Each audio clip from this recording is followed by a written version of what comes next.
ರಾಮನಗರ ತಾಲೂಕಿನ ಬಿಡದಿ ಪಟ್ಟಣದಲ್ಲಿಂದು ಕೇಂದ್ರ ಸರ್ಕಾರದ ಯೋಜನೆಗಳ ಪ್ರಚಾರಕ್ಕಾಗಿ ವಿಕಸಿತ ಭಾರತ ಸಂಕಲ್ಪ ಯಾತ್ರೆ ಆಯೋಜಿಸಲಾಗಿತ್ತು. ಕಾರ್ಯಕ್ರಮದ ಅಂಗವಾಗಿ ಸಾರ್ವಜನಿಕರಿಗೆ ಆರೋಗ್ಯ ಶಿಬಿರ ಆಯೋಜಿಸಲಾಗಿತ್ತು. ಈ ವೇಳೆ ವಿವಿಧ ಕ್ಷೇತ್ರಗಳ ತಜ್ಞರು ಭಾಗಿಯಾಗಿ ಕೇಂದ್ರ ಸರ್ಕಾರ ಯೋಜನೆಗಳ ಕುರಿತು ಮಾಹಿತಿ ನೀಡಿದರು.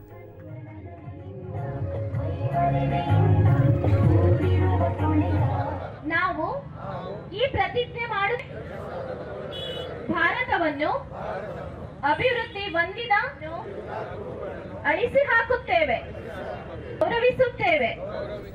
ಏಕತೆಯನ್ನು ಆಶಾ ಅಂತ ದೂರದರ್ಶನದೊಂದಿಗೆ ಫಲಾನುಭವಿ ಆಶಾ ಪಿಎಂ ಸ್ವನಿಧಿ ಯೋಜನೆಯಡಿ ಸಾಲ ಪಡೆದು ಟೈಲರಿಂಗ್ ಕೆಲಸ ಆರಂಭಿಸಿದ್ದೇನೆ. ಇದರಿಂದ ದುಡಿಮೆಯ ಜೊತೆಗೆ ಆರ್ಥಿಕ ಸ್ವಾವಲಂಬನೆ ಸಾಧ್ಯವಾಗಿದೆ ಎಂದರು. ಕೇಂದ್ರ ಸರ್ಕಾರದಿಂದ ತುಂಬಾ ಹೆಲ್ಪ್ ಆಗಿದೆ. ಮತ್ತೋರ್ವ ಫಲಾನುಭವಿ ಶಿವಣ್ಣ ಕೇಂದ್ರದ ಮುದ್ರಾ ಯೋಜನೆ ಮೂಲಕ ಸಾಲ ಪಡೆದು ಟೈಲರಿಂಗ್ ಮಾಡಿಕೊಂಡಿದ್ದೇನೆ ಎಂದರು.